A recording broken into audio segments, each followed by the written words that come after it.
नमस्कार मित्रांनो, मी आहे हर्षदा, ही आहे निकिता आणि मागे तिकडे आहे समर्थ.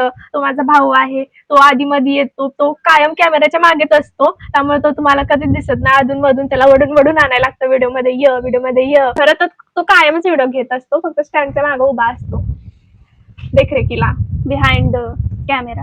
हा, आमचा कॅमेरामॅन आहे. हा, कॅमेरामॅन. हा, शिकलेली अति प्रगती झाली. कसली प्रगती झाली. मेन जे बोलायचं तेच राहिले. आमचा व्हिडिओ ना मॉनिटाईज पण झाला आणि युट्यूबचं आमचं पहिलं पेमेंट पण आलं. व्हिडिओ, अरे मी काय बोलतीये. हा, आमचं हे समजून घे रे, मी खूप आनंदात आहे ना, त्यामुळे मला कळत नाही मी काय बोलतीये. मेन रिझन आज व्हिडिओ बनवायचं हे आहे, खूप दिवसानं, की आमचा जो युट्यूब चॅनल आहे तो मॉनिटाईज झालाय आणि त्याचं पहिलं पेमेंट आज आम्हाला आलेलं आहे. आज नाही, आज म्हणजे आलेलं आहे पेमेंट पहिलं. लास्टची तारीख कुठली होती मागच्या महिन्यातली? मध्ये तेव्हा आलेलं. तसं एखादं बोलून झालं की मग बोलायचं. सॉरी बोल. मागच्या महिन्यात आले. कधी आले तर माहित नव्हतं. आईला फोन ना बंद पडलेला, त्यामुळे युट्यूबचं पेमेंट तिच्या अकाउंटला कधी आलं ते हे आधी सांगायचं. युट्यूबचं जे अरे बोलतीये ना मी, बोलून देते. मी काय बोलणार हे तुम्हाला पटत नाही, माझ्याला पटत नाही. व्हिडिओच्या बाबतीत पण हेच असतं. काय तर बोला तर तू बोल, मी चुकीचं बोलते ना, तू बरोबर बोल. हा, युट्यूब पहिलं पेमेंट आलेलं आहे, त्याच्यावर आम्ही व्हिडिओ करायचा ठरवलंय. आमचं चॅनल 3 महिन्याच्या आत मॉनिटाईज कसं झालं हे आम्ही तुम्हाला या व्हिडिओ मध्ये सांगणार आहोत. व्हिडिओची जी सुरुवात आहे ना ती आमची निकिता सुरू करत आहे. करा ना, आठवण. आम्ही युट्यूब चॅनल आमचा कसा स्टार्ट केला. आम्ही युट्यूब चॅनल आमचा 9 जानेवारी 2026 ला ओपन केला. म्हणजे ह्या वर्षाच्या स्टार्टिंगलाच ओपन केला. मग आम्ही जेव्हा स्टार्ट केला तेव्हा आम्हाला असं वाटलं नव्हतं की एवढ्या लवकर मॉनिटाईज वगैरे होतील, एवढे व्ह्यूज येतील, सबस्क्रायबर वाढतील, असं काही होप नव्हते. असे फक्त काढलेला एक एंटरटेनमेंट साठी किंवा अशासाठी. अबे जल्दी बोल, कल सुबह पनवेल निकलना. नाही, तू बोल ना, तुला बोलायचं होतं ना. थोडं मग आम्ही त्यासाठी चॅनल काढलेला. व नंतर हळूहळू आम्ही व्हिडिओ, जेव्हा कोणी पण व्हिडिओ सुरू करतं ना, म्हणजे चॅनल ओपन करतं, जसं की आम्ही ह्याच वर्षी 9 तारखेला चॅनल सुरू केलेला. नुसता चॅनल सुरू केलेला, हिच्या मागे लागून खरं तर 1 जानेवारीला मला सुरू करायचं होतं, हिला मागे लागून 9 जानेवारीला ओपन केला. मग त्यानंतर एक पहिला कॉमेडी व्हिडिओ केला, तो 12 तारखेला पहिला व्हिडिओ अपलोड केला. त्याला पण पहिल्यांदा असे व्ह्यूज नाही आले, 0 व्ह्यू आलेले. मग तो डिलीट केला आणि परत अपलोड केला आणि परत त्याला 250-300 असे व्ह्यू आले आणि परत दुसऱ्या दिवशी 1000 पर्यंत ते गेले. मग परत जरा बरं वाटलं की 1000 पर्यंत जातात. परत म्हटलं व्लॉग करूया, छोटासा डेली व्लॉग असतो ना तो. मग त्यामध्ये एक व्लॉग केला, त्याला त्या दिवशी 1 ते 1,500 पर्यंत व्ह्यू आलेले एका ह्याच्यात. मग परत दुसऱ्या दिवशी पण परत व्लॉग केला तसाच, मग त्याला 1000 पर्यंत गेले. आणि जो पहिला व्हिडिओ होता ना त्याला जास्त व्ह्यू आलेले, म्हणजे त्याचे व्ह्यू वाढत गेलेले, त्याचे काहीतरी 4000 पर्यंत गेलेले. मग असं म्हणलं की कॉमेडी व्हिडिओ करूया. मग परत आम्ही असे कॉमेडी व्हिडिओ करत गेलो. मग अधून मधून करत होतो, व्लॉग पण करत होतो. जास्त करून कॉमेडी व्हिडिओला जास्त व्ह्यू येत होते. मग निकी म्हणली की आपण कॉमेडी व्हिडिओ करूया. मग कॉमेडी व्हिडिओवर जास्त भर द्यायला लागलो. मग कॉमेडी व्हिडिओ पण त्यामध्ये पण कंटेंट हुडकायचे, कसले व्हिडिओ करायचे, त्यामध्ये पण आमच्या बहिणींचे व्हिडिओ पाहिजेत. मग जे आम्ही व्हिडिओ शोधायचो ना त्यामध्ये सासू सून, नवरा बायको असे बरेचसे सापडायचे. मग त्यांचाच असा कंटेंट असं आम्ही घ्यायचो आणि त्याच्यावरून बहिणीचा काय व्हिडिओ करता येईल असं करत होतो. मग व्हिडिओ एडिटिंगचा प्रश्न यायला लागला. त्यामध्ये पण व्हिडिओ एडिट करताना कॉपीराईट वगैरे म्युझिकचं ते सारखं यायचं, ते एक लवकर कळत नव्हतं. मग जे काय शोधायचं ते मग सगळं युट्यूबला सर्च करायचं. कॉपीराईट कंटेंट कसं नाही आला पाहिजे, परत व्हिडिओ एडिट कसे करायचे. व्हिडिओ एडिट आपण इनशॉटवरच, म्हणजे पहिल्यापासून इनशॉटवरच करतोय. मी एकदा VN वर म्हणजे करत होते, VN वर, पण मला तर इनशॉटवरच यायचं करायला. मग ही कधी VN वर ते करायची, पण परत ही पण इनशॉटवरच करायला लागली. मग आता पण आम्ही इनशॉटवरच सगळे व्हिडिओ एडिट ते करतो. कॉपीराईट कंटेंट ते यायला लागले. मग जे नो कॉपीराईट मेम्स ते नसतात ना युट्यूबला, मग ते डाउनलोड ते करून घ्यायला लागलो. मग ते जे टाकलं ना मग नव्हतं येत कॉपीराईट वगैरे. आणि जे शॉर्टला जे म्युझिक टाकायचं ना ते युट्यूबला जे सर्चिंगला येतात ना तेच टाकायचो. आणि जे लॉंग व्हिडिओला होते ना म्युझिक, त्याला तर असं जे इन्स्ट्रुमेंटल म्युझिक असतात, जे नो कॉपीराईट असे म्हणून येतात ना युट्यूबला, तेच टाकतो. मग पहिल्यांदा तर सगळे शॉर्ट्सच व्हिडिओ केले, 1-2 महिने तरी शॉर्ट्सच म्हणजे भर दिलेला. जेव्हा स्टार्टिंगला जे शॉर्ट्स व्हिडिओ करत होतो ना, तेव्हा पहिल्यांदा आठवडाभर 2 टाकलेले. परत असं वाटलं की थोडेफार चालतायत, तर मग वाढूया ना व्हिडिओ. तेव्हा वेळ पण होता. मग दिवसाला आम्ही 4 व्हिडिओ करायला लागलो. म्हणजे टाइम सांगते मी, सकाळी 7 वाजता एक पाठवायचो, परत 1 वाजता, 4 वाजता आणि 7 वाजता असे दिवसाला 4 व्हिडिओ पाठवत होतो. पण असं व्हायचं की एकाला व्ह्यूज यायचे, एकाला नाही यायचे, एकाला तर 0 व्ह्यूज यायचे. मग तो असं जरा पुढं जात 38, 50, 100 असं राहायचं. आणि एक असं पुढे जायचं की डायरेक्ट 2000, 3000, 5000 असं डायरेक्ट जायचे. कधी 7 वाजताचा व्हिडिओ नाही व्हायरल व्हायचा, दुपारचे व्हायचे, कधी संध्याकाळचं नाही व्हायचं, असं सारखं ते चालू असायचं. मग सगळ्याचं मग असं विचार करायचं, हा का नाही पुढे गेला, ह्यात काय चुकलं, ह्याचं एडिटिंग चुकलं का टाइमच चुकलं, असं सगळं मग सगळ्याचा विचार करून मग अभ्यास करायला लागायचा. हे टाइम तर आम्ही 3 महिने सेमच ठेवलेलं.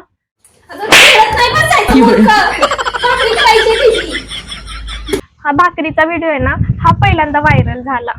एकदम सबस्क्रायबर वाढायला लागले. म्हणजे माझं लक्षच नव्हतं की त्याचे व्ह्यूज वाढतात. मी म्हणजे हे सबस्क्रायबर का वाढतात, इतके काय कळतच नव्हतं कोणाला सबस्क्रायबर का वाढतात. पण परत म्हणजे कमेंट येत होते भाकरीच्या व्हिडिओचे, ते काय ते आधी अंगाला चटके, मग मिळते भाकर वगैरे, खूप भारी कमेंट होते त्यामध्ये. आमचा पण ऑर्डर घेता का भाकरीचा वगैरे, असे खूप भारी कमेंट येत होत्या. म्हणजे पहिल्यांदा शिकवण्याचा कमेंट येत होत्या, खूप असा रिस्पॉन्स येत होता. असा तो पहिल्यांदा व्हिडिओ भाकरीचा व्हायरल झालेला. त्यामध्ये पण हाच ड्रेस घातलेला मी, तो भाकरीचा व्हिडिओ होता त्याला. जो भाकरीचा व्हिडिओ करत होतो ना, त्यांनी की मला खरं भाकरी शिकवत होती त्यात. आणि खरं मला ती भाकरी येत नव्हती, खूप छीट आलेली. आणि तेव्हा ना माईक वगैरे काय नव्हते, स्टार्टिंगला माईक पण नव्हतं, स्टँड पण नव्हतं, असंच व्हिडिओ घेत डायरेक्ट हा खूप असं मोठ्याने बोलायला लागत होतं त्यावेळेस, जेव्हा माईक नव्हता तेव्हा. नंतर मग 2-3 आठवड्यांनी घेतला माईक. त्यामुळे बेसिक जे व्हिडिओसाठी लागणारे जे सामान आहेत ना, जे की माईक लागतात, स्टँड लागतो, ट्रायपॉड आहे. मी जेव्हा पुण्याला गेलेले ना, तुळशी बागेतून घेतलेला 700 रुपयाचा ट्रायपॉड. आणि माईक आहे ना, ते ऑनलाईन घेतलेलं. जे सातत्य म्हणतात ना, म्हणजे बरोबर, हा कन्सिस्टन्सी. आता समजा दिवसाला 4 पाठवायचे तर पाठवायचे, 4 तर पाठवायचेच. आणि त्याच काही पाठवायचे. आदल्या दिवशी जो सकाळचा 7 वाजताचा व्हिडिओ असायचा ना, तो मी अपलोड करून ठेवायचे. 1 वाजताचा पाठवायचा असेल तर तो मी 11 वाजताच अपलोड करून ठेवायचे. 2 तास आधी तरी अपलोड करून ठेवायचा. 1 वाजता पाठवायचंय, 10 मिनिटं आधीच अपलोड करून ठेवला आणि लगेच काय पब्लिक केला, असं नाही करायचं. ते पण आधी मी खूप चुका केलेल्या, त्या पण चुका केलेल्या. त्या पण हे पण सगळं युट्यूबवर बघून, परत एक्सपिरियन्स करून हे सगळं आम्हाला कळत गेलं की असं करायचं. अनलिस्टेड वगैरे सगळे करून हे त्यासाठी, कारण यात युट्यूबचे रूल्स अँड रेग्युलेशन त्यांचे पण आहेत, त्यानुसार ते ठेवावं लागतं. कारण तुम्ही डायरेक्ट पब्लिक केला तर ते युट्यूबच्या अल्गोरिदमला समजत नाही की हा व्हिडिओ लगेच पुढे ढकलायचा का नाही. मग त्या पण त्यांचे रूल्स वगैरे त्यात येतात, तर ते पण तिने सगळं व्हिडिओ वगैरे बघून तिनं सगळं ते ऍडजस्ट करून सगळं. ही पण सारखं सर्च वगैरे करायची युट्यूबला, गुगलला, सगळी माहिती वगैरे काढायची, काय रूल्स आहेत, कसं फॉलो केलं पाहिजे, हे सगळं. पण जास्त सगळं युट्यूब मध्ये आता जेवढं आम्ही चॅनल काढलंय तेवढं सगळं जास्त क्रेडिट हिला जातं. कारण एडिटिंग वगैरे जास्त सगळं बेसिक्स वगैरे सगळं समजून, एडिटिंग मध्ये शॉर्ट्स, कट, स्प्लिट्स कसं काय करायचं ते सगळं तिने केलंय. आता मध्ये मी थोडं करत होते, पण नंतर आता कॉलेज वगैरे सुरू झाल्यामुळं सगळं तीच करते. आधी आम्ही दोघीच करत होतो सगळे व्हिडिओ, बहिणीचेच करत होतो. त्यानंतर मम्मीला घ्यायला लागलो, पप्पांना घ्यायला लागलो. पप्पा मम्मींचा म्हणजे सपोर्ट होता चांगला आम्हाला, त्यांचा तर पहिल्यापासून सपोर्ट आहे. पण पप्पा मम्मी जेव्हा व्हिडिओ मध्ये यायला लागले ना, तेव्हा पण खूप व्हायरल व्हायला लागले, लोकांना आवडायला लागले व्हिडिओ. ज्यामध्ये की तुम्हाला माहित असेल, म्हणजे बाप तो बापच असतो, तो व्हिडिओ खूप व्हायरल झाला. त्याला तर 1 करोड गेलेलं 10 मिलियन तेव्हा तर एकदमच 15 ते 20 हजार एकदम सबस्क्रायबर वाढले. आता जवळजवळ 50,000 सबस्क्रायबर व्हायला आलेत. आता लवकरच होते, खरं तर झाले असते कधीच, पण ते मध्ये हे निकीचं ऍडमिशनचं वगैरे काय थोडा गॅप पडला मध्ये, त्यामुळे व्हिडिओ ते काय टाकायचं झालंच नाही. असं असतं ना की आपण होप असतात आपले, मोटिवेशन भेटतं. समजा एखादा व्हिडिओ टाकला आपण अपेक्षित म्हणजे ठरवतो की ह्याचे एवढे व्ह्यू येतील, आणि समजा तेवढे नाही आले तर आपलं मोटिवेशन कमी होतं. आणि समजा व्हायरल झाला, त्याचे लाईक वाढले, त्याला कमेंट आल्या भरपूर, मग मोटिवेशन पण खूप वाढतं. म्हणजे असं वाटतं की आपण ह्याच्यापेक्षा चांगला व्हिडिओ केला पाहिजे, ह्याच्यापेक्षा चांगला व्हिडिओ करायचा आपण आता. मग त्यामुळे मग हे असंच मोटिवेशन होत गेलं. जेव्हा जो भाकरीचा व्हिडिओ व्हायरल गेला, असं खूप वेळा झाले. मग मम्मीला आणि पप्पांना व्हिडिओ मध्ये घेतलं ना तर तो व्हिडिओ व्हायरल 100% होतोच. त्यामुळे आम्ही कायम आता मम्मी पप्पांना म्हणजे घ्यायचा प्रयत्न करतोय, म्हणजे त्यांच्या वेळेनुसार करतोय. जेव्हापासून पप्पा मम्मीना पण व्हिडिओ मध्ये घ्यायला लागलो ना, तेव्हापासून पण व्हिडिओ व्हायरल व्हायला लागले, लाईक्स कमेंट सगळे वाढायला लागले. त्या दोघांचे कंटेंट असे आवडतात, ते दोघं त्यामध्ये असतील तर तो कंटेंट जास्त आवडतो. रिलेट करतात सगळे. असे असे आई वडिलांचे व्हिडिओ आमचे खूप व्हायरल झाले, 10 मिलियन वगैरे 5 मिलियन असे गेलेत जास्त. सो मग तिथून सपोर्ट मग भेटला असं ठरवलं जास्त. की त्याच कंटेंटच्या रिलेटेड कॉमेडी व्हिडिओ असे करायचे. इमोशनल वगैरे, मग तिथून बनवत गेलो. खरं तर ना तो व्हिडिओ असं कॉमेडीच्या ह्याने करायला गेलेलो, पण तो पण झाला इमोशनल इमोशनल झाला. सगळ्यांना असा रिलेट झाला. पप्पा आम्हाला 500 रुपये द्या ना, फिरायला जायचंय आम्हाला बाहेर. अच्छा, इतनी खुशी मुझे. नका करू पैशाचा लाडा ना इकडं. ऐसा क्या गुनाह किया तो लुट गए, हाँ लुट गए.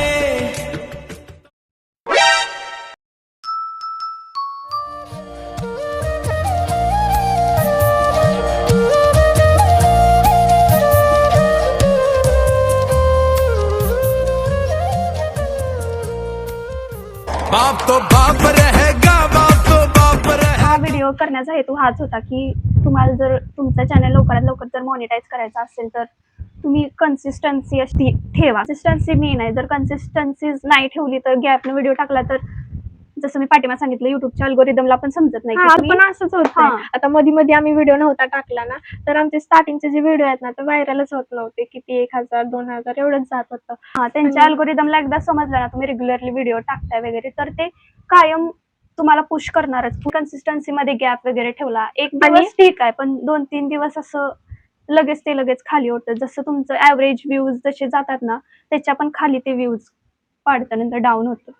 आम्ही दोघी म्हणजे बहिणी बहिणी आहे, पण भांडतो खूप. म्हणजे अजिबात नाही पटत आमचं. पटत तर नाही, हे करायच्या आधी लय भांडणं झालेली भांडले आहे. कुठला कॉन्टेंट म्हणजे कुठला व्हिडिओ करायचा असेल प्रत्येक शब्दाला भांडले. आता हा व्हिडिओ बनवायचा होता तर हे बोलायचं ते बोलायचं, हे कशाला बोलायचं, हे कशाला सांगायचं, हे पण काय गरज आहे असं. चाललेली. आणि आमच्या पप्पांचं कसं असतंय, पप्पांचा कमीच रोल असतो, कमीच बोलणं असतं, पण असं पप्पांची ऍक्टिंग असते ना खरंच अशी खूप नॉर्मल असते, नॅचरल असते. पण आमच्या निकीची नाही, मी जास्त व्हिडिओवर नाही बोलत, पण माझी पार्टनर वगैरे खूप बोलते. हिला असं बोलायला एखादा कंटेंट दिला खूप बोलते, असं खूप बोलते. बघितलंच असेल मग अशी मी अशी चूप होते, अशी डुलत होती, एवढी बोलत होती. त्यातला अर्धा कंटेंट माझ्या वाटणीचा होता, तो पण तिनं बोलून टाकला. नंतर मग मी बोलले. ती घरात खूप बोलते, बाहेर नाही बोलत. हो, बघते ना मी बाहेर किती बोलतेस. कॉमेडी आपल्याला तेवढी करायचं. दोघी एकत्र बोलतो कळणार आहे का? त्यामुळे आमचं कधी पटत नाही. हिला वेगळं बोलायचं असतं आणि हिला जेव्हा बोलायचं असतं तेव्हा मला पण बोलायचं असतं. ह्यात सगळी अशी भांडणाचा युट्यूबचा व्हिडिओ बनवतोय का? आणि हे पण सांगा तुम्हाला आमचे असे भांडणाचे व्हिडिओ आवडतील का? म्हणजे भांडणाचे नाही, असे रेग्युलरचे डेली व्लॉग पण बघायला आवडतील का?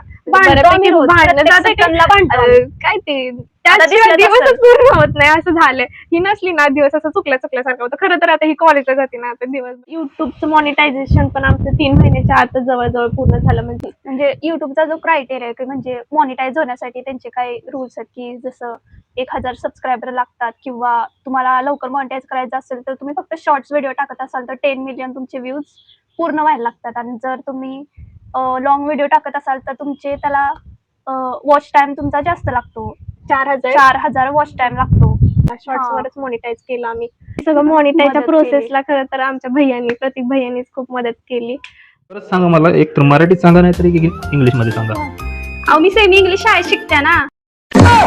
मॉनिटाईज नंतर पण प्रोसेस आहे, थोडं ऍडसन्स अकाउंट काढणं, पेमेंटसाठी सगळं व्हेरीफाय करायला वगैरे येतो. 1 महिना 2 महिना, कधी कधी 4-5 आठवडे असा वेळ लागतो त्याला. मग ते तर सगळी प्रोसेस होऊन वगैरे मग ते पेमेंट तोपर्यंत ऍड होत जातं. पण ते पेमेंट येण्यासाठी त्यांची प्रोसेस व्हेरीफाय वगैरे करण्यात त्यात सगळा वेळ जातो. मग सो ही जर्नी होती आमची. तुम्हाला ही जर्नी कशी वाटली, चांगली कुठले वाटली? पण जे काही प्रश्न असतील तुम्हाला पडलेले ते पण कमेंट बॉक्स मध्ये टाका. त्याचे पण आम्ही वेगळा Q&A म्हणून असा व्हिडिओ करू. आणि असं वाटतंय मला की बरंच काही काही राहिले जे असं काय आठवले ते सगळं आता तरी सांगितलंय. म्हणजे आज रविवार आहे, उद्या सोमवार आहे. अरे कळतंय त्यांना सगळी भावना बोलतो का कुठं चालतो व्हिडिओ माहितीये का? आज रविवार आणि सोमवारी व्हिडिओ येणार. अगं कळतंय त्यांना, असू दे ना, एवढं काय कळलं ना तुम्हाला, समजून घेतात ते. आतापर्यंत समजून घेतलं त्यांनी म्हणून तर आपण एवढं वर आलोय. नाहीतर मग कशाला इतकं सपोर्ट करतात ते. आणि खरंच खूप खूप खूप खूप खूप धन्यवाद. थँक्यू. मला काय बोलू तेच कळना की तुम्ही आम्हाला एवढा सपोर्ट केला. कमेंट्समुळे खूप मोटिवेशन भेटतं आणि लाईक्स वगैरे बघून पण खूप मोटिवेशन भेटतं. असंच आम्हाला सपोर्ट करा. आमच्या व्हिडिओला लाईक, शेअर, सबस्क्राईब करा, कमेंट करत राहा. आता भेटूया पुढच्या व्लॉगमध्ये. तोपर्यंत बाय बाय. चल भांडायला बाय. नेक्स्ट व्लॉगमध्ये भेटू. काय आता येतं माझ्यावर तिकडे कुठे